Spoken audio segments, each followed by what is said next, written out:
আসসালামু আলাইকুম, শুভ সকাল। সুপ্রিয় শিক্ষার্থী বন্ধুরা, কেমন আছো তোমরা? আশা করি সকলেই নিরাপদে আছো, ভালো আছো। আমিও ভালো আছি ইনশাল্লাহ। প্রিয় দশম শ্রেণীর মানবিক শাখার শিক্ষার্থী বন্ধুরা, আমি রাজিয়া সুলতানা কর্মরত আছি শহীদ বুদ্ধিজীবী ডাক্তার হুমায়ুন কবির উচ্চ বিদ্যালয়ে।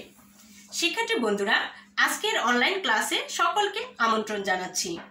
আজ আমি তোমাদের জন্য বাংলাদেশের ইতিহাস ও বিশ্ব সভ্যতা বইটি থেকে পাঠদান করব। তোমরা সকলে প্রস্তুত হও। শিক্ষার্থী বন্ধুরা, স্বাধীন দেশের প্রত্যেক নাগরিকের তার দেশ জাতির ইতিহাস জানা জরুরি। ইতিহাসে আর্থসামাজিক, রাজনৈতিক, ভৌগোলিক ও সাংস্কৃতিক বিবর্তন ধারাবাহিকভাবে প্রতিফলিত হয়। তাই ইতিহাস চর্চার মাধ্যমে একজন নাগরিক তার নিজ দেশের ইতিহাস, জাতিসত্তা, সংস্কৃতি, ঐতিহ্য ও বিশ্ব সভ্যতা সম্পর্কে জ্ঞান লাভ করতে সক্ষম হয়। ইতিহাস পাঠের ধারাবাহিকতায় আজ আমি ইতিহাসের পরিচিতি প্রথম অধ্যায় নিয়ে পাঠদান করব। তোমরা পাঠ শিরোনাম খাতায় তুলে নাও। সুপ্রিয় শিক্ষার্থী বন্ধুরা, আজকে পাঠ শেষে আমরা যা শিখব, অর্থাৎ আজকের শিখন ফল, ইতিহাস ও ঐতিহ্যের ধারণা ব্যাখ্যা করতে পারবে। অর্থাৎ আজকের ইতিহাস ক্লাসের শেষে তোমরা ইতিহাস এবং ঐতিহ্য সম্পর্কে ধারণা পাবে, ইতিহাসের উপাদান ও প্রকারভেদ বর্ণনা করতে পারবে, ইতিহাস পাঠের প্রয়োজনীয়তা ব্যাখ্যা করতে পারবে। শিক্ষার্থী বন্ধুরা, চলো আমরা ইতিহাস ও ঐতিহ্যের ধারণা নিয়ে আলোচনা করি। ইতিহাস শব্দটির উৎপত্তি ইতিহ শব্দ থেকে, যার অর্থ ঐতিহ্য। অর্থাৎ ইতিহাস শব্দটির উৎপত্তি কোন শব্দ থেকে? ইতিহ শব্দ থেকে, যার অর্থ কি? ঐতিহ্য। আর ঐতিহ্য হচ্ছে অতীতের অভ্যাস, শিক্ষা, ভাষা, শিল্প, সাহিত্য, সংস্কৃতি, যা ভবিষ্যতের জন্য সংরক্ষিত থাকে। কেমন? এবং এই ঐতিহ্য এক প্রজন্ম থেকে আরেক প্রজন্মের কাছে পৌঁছে দেয় ইতিহাস। ইএস কারের ভাষায় ইতিহাস হলো বর্তমান ও অতীতের মধ্যে অন্তহীন সংলাপ। ইতিহাস শব্দের ইংরেজি শব্দ আমরা সবাই জানি হিস্টোরি। আর এই হিস্টোরি শব্দটির উৎপত্তি গ্রিক শব্দ হিস্টোরিয়া থেকে। এই শব্দের বাংলা প্রতিশব্দ হচ্ছে কি? ইতিহাস। ইতিহাস শব্দটিকে সন্ধি বিচ্ছেদ করলে দাঁড়ায় ইতিহ যোগ আস, যার অর্থ এমন ছিল বা এরূপ ঘটেছিল। ঐতিহাসিক ডক্টর জনসন বলেন, ঘটে যাওয়া সকল ঘটনাকেই তিনি ইতিহাস বলেছেন। তার মতে যা কিছু ঘটে তাই ইতিহাস, যা ঘটে না তা ইতিহাস নয়। ইএস কারের ভাষায় ইতিহাস হলো বর্তমান ও অতীতের মধ্যে এক অন্তহীন সংলাপ। আর শিক্ষার্থী বন্ধুরা, এই ইতিহাস শব্দটির, ইতিহাস কথাটি যে গ্রিক শব্দ থেকে এসছে, সেই গ্রিক ঐতিহাসিক হেরোডোটাস ইতিহাসের জনক। তিনি সর্বপ্রথম তার গবেষণা কর্মে ব্যবহারের জন্য এই শব্দটি ব্যবহার করেন, যার আবিধানিক অর্থ হলো সত্যানুসন্ধান বা গবেষণা। তিনি বিশ্বাস করতেন ইতিহাস হলো যা সত্যিকার অর্থে ছিল বা সংগঠিত হয়েছিল তা অনুসন্ধান করা ও লেখা। তিনি তার গবেষণায় গ্রিস ও পারস্যের মধ্যে সংগঠিত যুদ্ধের বিভিন্ন বিষয় অনুসন্ধান করেছেন। এতে তিনি তার প্রাপ্ত তথ্য, গুরুত্বপূর্ণ ঘটনা এবং গ্রিসের বিজয়গাথা লিপিবদ্ধ করেছেন, যাতে পরবর্তী প্রজন্ম সেটা ভুলে না যায়। হেরোডোটাসের প্রথম ইতিহাস এবং অনুসন্ধান এই দুটি ধারণাকে সংযুক্ত করেন, ফলে ইতিহাস পরিণত হয় বিজ্ঞানে, পরিপূর্ণ হয়ে ওঠে তথ্য নির্ভর এবং গবেষণার বিষয়ে। আবার আধুনিক ইতিহাসের জনক বলা হয় জার্মান ঐতিহাসিক লিওপোল্ড ফন র্যাঙ্ককে। তিনি মনে করেন প্রকৃতপক্ষে যা ঘটেছিল তা অনুসন্ধান এবং তার সত্য বিবরণটাই হলো ইতিহাস। সুতরাং আমরা এক কথায় কি বলতে পারি, যে ইতিহাস হচ্ছে মানব সভ্যতার বিবর্তনের সঙ্গে সম্পর্কিত বিভিন্ন কর্মকাণ্ডের ধারাবাহিক এবং সত্যনিষ্ঠ বিবরণ। সঠিক ইতিহাস সবসময় সত্যকে নির্ভর করে রচিত হয়। শিক্ষার্থী বন্ধুরা, আমরা বোর্ডে হেরোডোটাসকে দেখতে পাচ্ছি, যিনি খ্রিস্টপূর্ব 5ম শতকে ইতিহাস রচনা করেন, যাকে ইতিহাসের জনক বলা হয়। চলো এবার আমরা ইতিহাসের উপাদান নিয়ে আলোচনা করি। যেসব তথ্য প্রমাণের উপর ভিত্তি করে ঐতিহাসিক সত্যকে প্রতিষ্ঠিত করা সম্ভব, তাকে ইতিহাসের উপাদান বলা হয়। আর এই ইতিহাসের উপাদানকে কয় শ্রেণীতে ভাগ করা যায়? 2 শ্রেণীতে, লিখিত উপাদান এবং অলিখিত উপাদান। লিখিত উপাদান, অলিখিত বা প্রত্নতত্ত্ব উপাদান। প্রথমে আমরা জানব লিখিত উপাদানটা কি। ইতিহাস রচনায় লিখিত উপাদানের মধ্যে রয়েছে সাহিত্য, বৈদেশিক বিবরণ, দলিলপত্র ইত্যাদি। বিভিন্ন দেশি বিদেশি সাহিত্যকর্ম তৎকালীন সময়ে কিছু তথ্য পাওয়া যায়, যেমন কৌটিল্যের অর্থশাস্ত্র, কলহনের রাজতরঙ্গিনী, মিনহাজুর সিরাজের তবাকাত-ই-নাসিরি, আবুল ফজলের আইনি আকবরী ইত্যাদি বই থেকে আমরা ইতিহাসের যে উপাদানগুলো পাই, যে ঘটনাগুলো পাই, এগুলো ইতিহাসের লিখিত উপাদান। অনেক বিদেশি পর্যটক আছে, খেয়াল করো আমি বোর্ডে একটি ছবি দিয়েছি। হিউয়েন সাং, ইনি কে? ইনি চৈনিক পরিব্রাজক, যার নাম হিউয়েন সাং। তিনি কিন্তু 7ম শতকে বাংলায় আসেন। ওনার মতো ফা হিয়েন, ইসিং এরও বাংলায় আসেন। পরবর্তী সময়ে আসেন আফ্রিকান পরিব্রাজক ইবনে বতুতা সহ আরো অনেকে। তারা তাদের লেখনীতে এই অঞ্চল সম্পর্কে অনেক বিবরণ দেন। তাদের বর্ণনা থেকেও আমরা ইতিহাসের অনেক তথ্য পাই। সাহিত্য উপাদানের মধ্যে আরো রয়েছে রূপকথা, কিংবদন্তি, কল্পকাহিনী। যেমন উদাহরণ হিসেবে আমি তোমাদের বলতে পারি যে পাল বংশের প্রতিষ্ঠাতা রাজা গোপালের সিংহাসন আরোহণ সম্পর্কে কিন্তু আমরা তিব্বতীয় লেখক লামা তারানাথের বর্ণনায় অনেক কিছু পাই। তাছাড়া আরো একটি জিনিস খেয়াল করো, আমি তোমাদের জন্য একটি বই দেখাচ্ছি। খেয়াল করো, বঙ্গবন্ধুর ভাষণ। হ্যাঁ, অর্থাৎ 7 মার্চের ঐতিহাসিক ভাষণ থেকে শুরু করে অনেক ভাষণই আছে। এগুলো আমরা কিন্তু ইতিহাসের লিখিত উপাদান হিসেবে বর্ণনা করতে পারি, তাই না? কারণ কি, এ থেকে আমরা ইতিহাসের অনেক কিছুই জানতে পারি সেই 7 মার্চের ভাষণের কি ইতিহাস, তার গুরুত্ব এবং তার তাৎপর্য। এবার চলো আমরা জানবো অলিখিত বা প্রত্নতত্ত্ব উপাদান। যেসব বস্তু বা উপাদান থেকে আমরা বিশেষ সময়, স্থান, ব্যক্তি সম্পর্কে বিভিন্ন ধরনের ঐতিহাসিক তথ্য পাই, সেই বস্তু বা উপাদানই হলো প্রত্নতত্ত্ব নিদর্শন। প্রত্নতত্ত্ব নিদর্শন সমূহ মূলত অলিখিত উপাদান, যেমন মুদ্রা, শিলালিপি, স্তম্ভলিপি, তাম্রলিপি, ইমারত ইত্যাদি।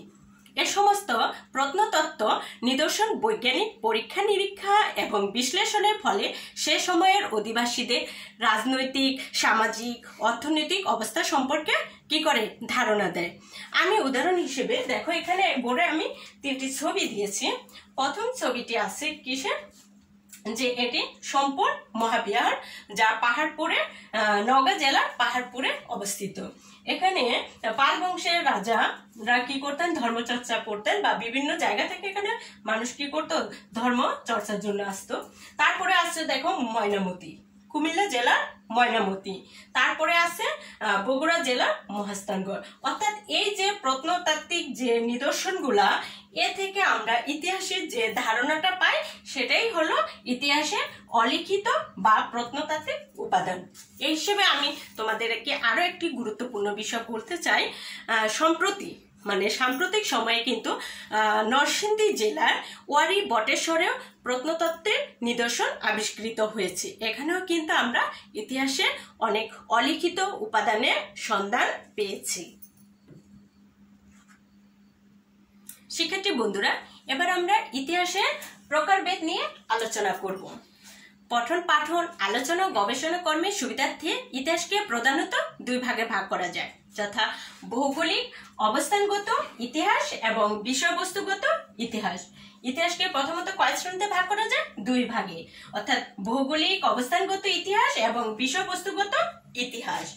ভৌগোলিক অবস্থানগত ইতিহাসটা কি?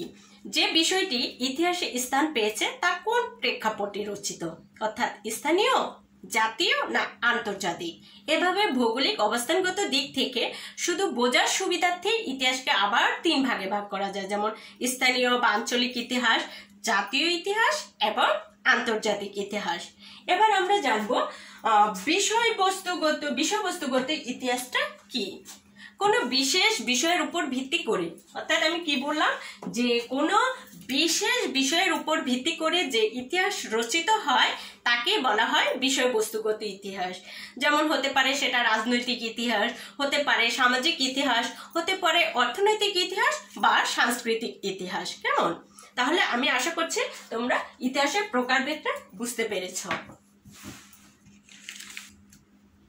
শিক্ষার্থী বন্ধুরা, এতক্ষণ পরে আমরা জানবো কি ইতিহাসের বৈশিষ্ট্য, অর্থাৎ আলোচনার পরবর্তীতে ইতিহাসে কি কি বৈশিষ্ট্য আমাদের সামনে চলে আসলো।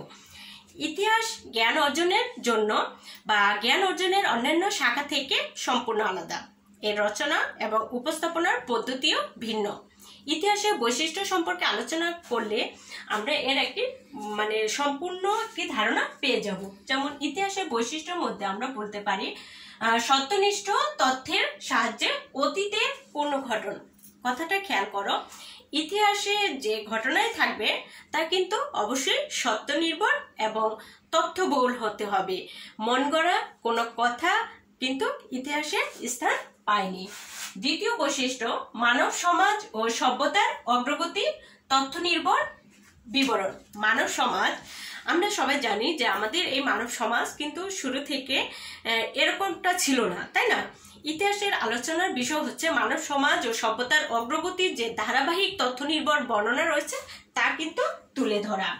তৃতীয় বৈশিষ্ট্য কি দেখো, ইতিহাস গতিশীল ও বহমান। কথাটা খেয়াল করো, ইতিহাস কিন্তু থেমে থাকে না। ইতিহাস কি থেমে থাকে? থেমে থাকে না। ইতিহাস গতিশীল, যে কারণে প্রাচীন যুগ, মধ্যযুগ, আধুনিক যুগ সন তারিখ ব্যবহার করে কিন্তু ভাগ করা কঠিন। আবার পরিবর্তনের ধারাও কিন্তু সব দেশে একসঙ্গে ঘটেনি, তাই না? তারপরে রয়েছে কি ঘটনার নিরপেক্ষ বর্ণনা। শিক্ষার্থী বন্ধুরা খেয়াল করবে যে ইতিহাসের কি বলছে যে ঘটে যাওয়া ঘটনার কিন্তু সঠিক বিবরণ পরবর্তী প্রজন্মের কাছে তুলে ধরা ইতিহাসের বৈশিষ্ট্য। তবে ঘটনার নিরপেক্ষ বর্ণনা না হলে সেটি কিন্তু ইতিহাস হবে না। শিক্ষার্থী বন্ধুরা, এতক্ষণ আমরা ইতিহাস, ইতিহাসের উপাদান, প্রকারভেদ, ইতিহাসের বৈশিষ্ট্য নিয়ে আলোচনা করলাম। এখন আমরা আলোচনা করব ইতিহাস পাঠের প্রয়োজনীয়তা নিয়ে। আমাদের এখন আলোচনার বিষয়টা হচ্ছে ইতিহাস পাঠের প্রয়োজনীয়তা। মানব সমাজ, আমি শুরু থেকে বারবার বলে আসছি যে মানব সমাজ ও সভ্যতার বিবর্তনের সত্য নির্ভর বিবরণ হচ্ছে ইতিহাস। এ কারণে জ্ঞান চর্চার শাখা হিসেবে ইতিহাসের গুরুত্ব কিন্তু অসীম। ইতিহাস পাঠ মানুষকে অতীতের পরিপ্রেক্ষিতে বর্তমান অবস্থা বুঝতে, ভবিষ্যৎ অনুমান করতে সাহায্য করে। ইতিহাস পাঠের ফলে মানুষের পক্ষে নিজের ও নিজ দেশ সম্পর্কে মঙ্গল অমঙ্গলের পূর্বাভাস পাওয়া সম্ভব। সুতরাং দেশ ও জাতির স্বার্থে এবং ব্যক্তি প্রয়োজনে ইতিহাস পাঠ করা অত্যন্ত জরুরি।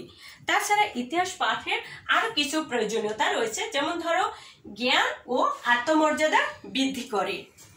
অতীতের সত্যনিষ্ঠ বর্ণনা মানুষের জ্ঞানের পরিধি বৃদ্ধি করতে সাহায্য করে। আর এর বিবরণ যদি হয় নিজ দেশের, জাতির সফল সংগ্রাম ও গৌরবময় ঐতিহ্যের, তাহলে তো তা মানুষকে দেশপ্রেমে উদ্বুদ্ধ করবে। একসঙ্গে আত্মপ্রত্যয়ী, আত্মবিশ্বাসী হতেও সাহায্য করবে। সেক্ষেত্রে জাতীয়তাবোধ, জাতীয় সংহতি সুদৃঢ়করণে ইতিহাস পাঠের কিন্তু কোনোই বিকল্প নেই। এরপরে আছে দেখো সচেতনতা বৃদ্ধি করে। ইতিহাসের জ্ঞান মানুষকে সচেতন করে তোলে। উত্থান পতন এবং সভ্যতার বিকাশ ও পতনের কারণগুলো জানতে পারলে মানুষ ভালো মন্দের পার্থক্যটা বুঝতে পারে। ফলে সে তার কর্মের পরিণতি সম্পর্কে কি হয়, সচেতন থাকে। তাছাড়া সব ব্যাপারে তার সচেতনতা বৃদ্ধি পায়। এরপরে আছে দেখো দৃষ্টান্তের সাহায্যে শিক্ষা দেয়। ইতিহাসের ব্যবহারিক গুরুত্ব কিন্তু অপরিসীম। মানুষ ইতিহাস পাঠ করে অতীত ঘটনাবলী দৃষ্টান্ত থেকে শিক্ষা নিতে পারে। ইতিহাসের শিক্ষা বর্তমানের প্রয়োজনে কাজে লাগানো যেতে পারে। ইতিহাস দৃষ্টান্তের মাধ্যমে শিক্ষা দেয় বলে ইতিহাসকে বলা হয় শিক্ষণীয় দর্পণ। শিক্ষার্থী বন্ধুরা, আমরা আজকে পাঠের প্রায় শেষ প্রান্তে চলে এসেছি। চলো পাঠ শেষ করার পূর্বে আমরা একটু মূল্যায়নে যাই। মূল্যায়নে আমি তোমাদের জন্য খুব ছোট কিছু প্রশ্ন রেখেছি। আশা করছি আজকের পাঠ শেষে তোমাদের কাছে এই প্রশ্নগুলি খুবই সহজ এবং তোমরা প্রত্যেকেই পারবে। তা জ্ঞানমূলক প্রশ্নের প্রথম যেটি, ইতিহাস শব্দের সন্ধি বিচ্ছেদ কি? বলো তো। হ্যাঁ, পারো তো নিশ্চয়ই, তাই না? ইতিহাস যোগ আস। আচ্ছা, আধুনিক ইতিহাসের জনক কে? কে আধুনিক ইতিহাসের জনক? জার্মান ঐতিহাসিক লিওপোল্ড ফন র্যাঙ্কে। তৃতীয় প্রশ্ন, আইনি আকবরী বইটি কার লেখা? বারবার বলছিলাম কিন্তু খুব গুরুত্বপূর্ণ প্রশ্ন, বারবারই পরীক্ষায় আসে। আইনি আকবরী বইটি লেখা আবুল ফজলের। তারপরে প্রশ্ন, ওয়ারী বটেশ্বর কোন জেলায় অবস্থিত? ইতিহাসের অলিখিত উপাদান আলোচনা করতে গিয়ে আমি ওয়ারী বটেশ্বরের কথা বলেছিলাম। কোন জেলায় অবস্থিত? হ্যাঁ শিক্ষার্থী বন্ধুরা, কি বললেন? নরসিংদী জেলায়।